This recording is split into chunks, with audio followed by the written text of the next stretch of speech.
Fresh questions have been raised about what American scientists and federal health officials knew about the origins of the coronavirus and whether conflicting evidence was suppressed and hidden from the public.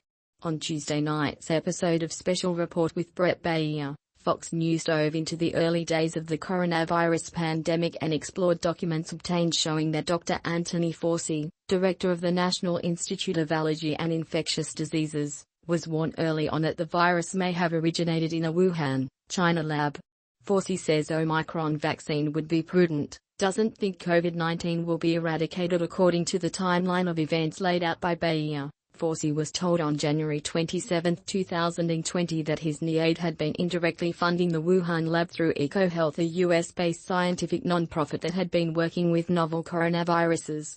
Dr. Anthony Fauci testifies before the Senate Health, Education, Labor, and Pensions Committee about the ongoing response to the COVID-19 pandemic on Capitol Hill on November 4, 2021. Dr. Anthony Fauci testifies before the Senate Health, Education, Labor, and Pensions Committee about the ongoing response to the COVID-19 pandemic on Capitol Hill on November 4, 2021. Chips Omadibla, Getty Images. On January 31, Dr. Christian Anderson, a noted virologist at the Scripps Lab, privately told Fauci that after discussion with his colleagues some of COVID-19's features look possibly engineered and the genome is inconsistent with expectations from evolutionary theory.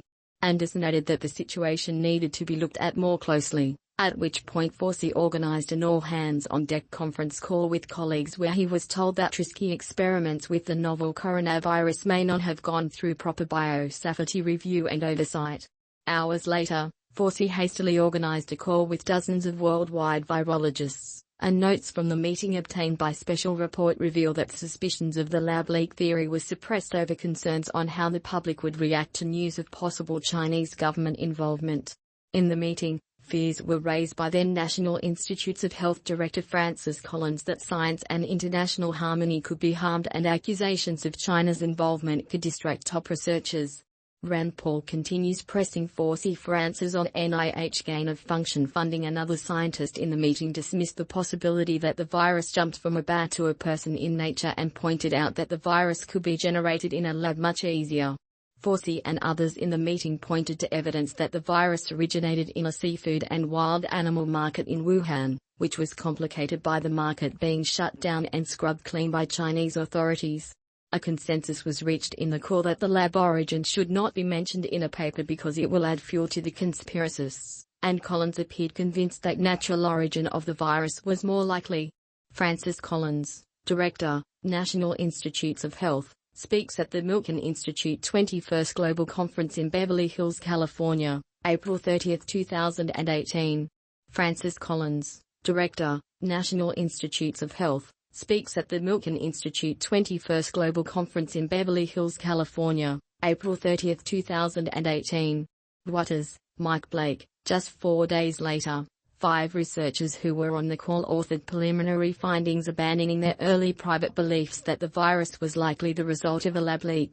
It is unclear what new evidence prompted the reversal of opinion, but private communications show that various drafts were sent to Fauci and Collins for approval.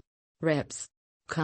Jordan exposed new Fauci emails they say point to COVID-19 lab leak cover-up. The first public draft was published on February 16 but failed to tamp down theories that the virus originated in a lab. Over the next few months, Fauci and Collins worked behind the scenes to squash the lab leak theory and communicated to each other the day after President Trump declined to dismiss the wet market theory, discussing something NIH can do to help put down this very destructive conspiracy. The email from Collins to Fauci contains a link to a special report segment on the issue, and Fauci urged Collins to ignore the story, referring to it as a shiny object that will go away. Dr. Anthony Fauci, members of the World Health Organization, WHO, team investigating the origins of the COVID-19 coronavirus, arrive at a Wuhan Institute of Virology in Wuhan, China, on February 3, 2021. Dr. Anthony Fauci, members of the World Health Organization, WHO, team investigating the origins of the COVID-19 coronavirus, arrive at a Wuhan Institute of Virology in Wuhan, China, on February 3, 2021. Hector Rittamale AFP, Getty Images. Fauci continued to push against the lab leak theory for months, and Special Report has learned that two authors of the scientific report Fauci touted were in close contact with Fauci and awarded millions in grants from his agency. A year later, President Biden tasked the U.S. intel community with investigating the origins of COVID, but the report was inconclusive, largely due to China's unwillingness to assist. Click here to get the Fox News app. In August, after the lab leak theory gained more scientific traction, Collins told Special Report that he is open to the possibility the virus originated in a lab while dismissing the idea that it was made from scratch by humans. In his last interview before leaving NIH, Collins stood by the theory that the virus originated in nature. Special Report's findings highlight frustration in the scientific community stemming from lack of openness and incomplete or inaccurate facts as Republican lawmakers on Capitol Hill push for more information on what the federal government knew about the origins of the virus and when.